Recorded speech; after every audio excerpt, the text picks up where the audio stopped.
Everyone, even people who don't know Five Nights at Freddy's, know the Bite of 83 and the Bite of 87. But what about the bite that everyone overlooked and may have never known? When researching Freddy Fazbear's Pizza Simulator, there was a bite that no one found.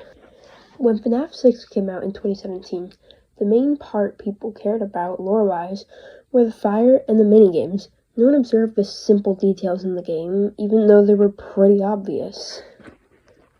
First, let's talk about the bites that are well known, the Bite of 83 and the Bite of 87. In FNAF 4, there was a minigame where an animatronic called Fredbear bit down on a child's head. The child was crying and appeared to be in distress, trying to get out.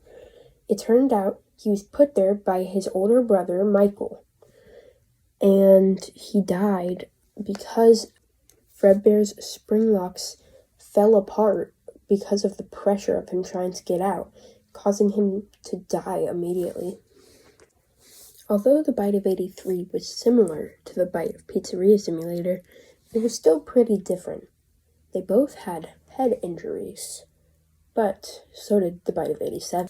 In FNAF 1, Phone Guy mentioned something about a animatronic biting someone's frontal lobe and how they miraculously survived, and that's why animatronics cannot walk anymore throughout the pizzeria. The less popular candidate for who did the Bite of 87 is Toy Chica.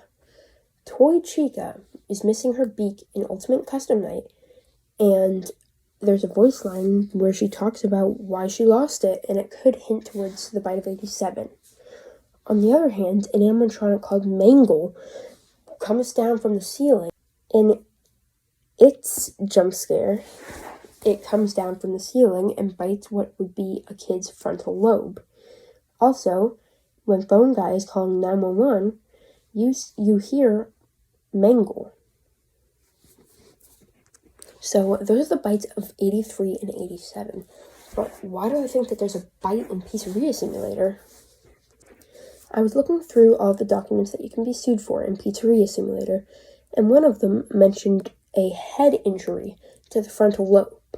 Although some people might have thought this was the Bite of 87, that's impossible. Five Nights at Freddy's happened in Utah, and according to Utah state law, you cannot sue someone past 8 years after an event happened. This would mean that Pizzeria Simulator would have had to happen between 1987 and 1995. This is impossible because FNAF 3 takes place in 2023, and Pizzeria Simulator takes place after FNAF 3. This means that there must have been another similar injury in Pizzeria Simulator, which, according to fans, happened between 2024 and 2029. Now that we know that there's a third bite, who did the bite? Because you get sued for the bite, it would have to be an animatronic with a liability risk. This is not all of the many animatronics in Pizzeria Simulator. There's only a few of those. Starting off, we have Rockstar Freddy, Bonnie, and Chica. They're very simple, and they don't really have much to them. They could do it because they have a liability risk, but their mouths are flat and are a little basic. There's not much compelling evidence for any of them. Looking at the liability risk, Lefty seems like a clear candidate because he has the highest liability ranking at 9, while all of the other ones have a ranking of 1. Although this could make sense, you purchase Lefty very late and you can get sued at any time. Also, Lefty doesn't seem to have much jaw motion, so it would be hard for it to bite a frontal lobe. Another candidate with a liability risk is Mr. Hugs. Mr. Hugs is just a vacuum cleaner with eyes. It does not have a mouth, therefore it cannot bite you. It is eliminated from the candidates.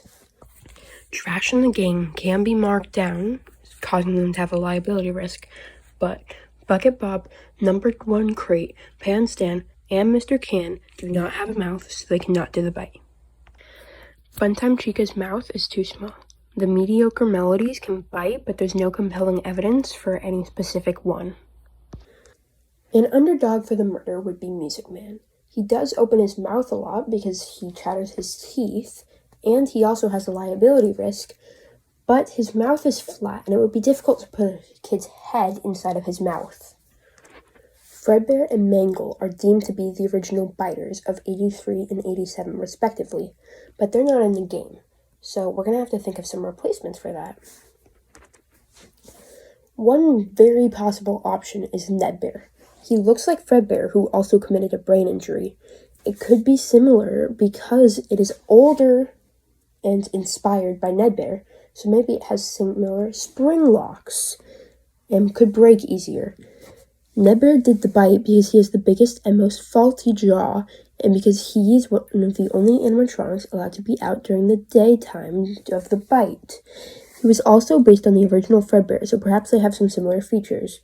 He also attacks from the air ducts in Ultimate Custom Night, meaning that he can attack from the frontal lobe if he were to come out from above. Lastly is the animatronic that I think did it, Rockstar Foxy. Mangle did the Bite of 87. This means that the similar Fox animatronic in Pizzeria Simulator could have caused another frontal lobe injury. I also feel it makes sense because he is the most appealing to kids, as he is a pirate instead of just a regular animal. The more appealing he is to kids, the more likely they will come to him. The more people that come to him, the more likely chance of injury. Additionally, he is 5'8", the shortest of the rock stars, which is an advantage because when a young adult got injured from an animatronic, it would have to be a semi-short animatronic. So that's who I think.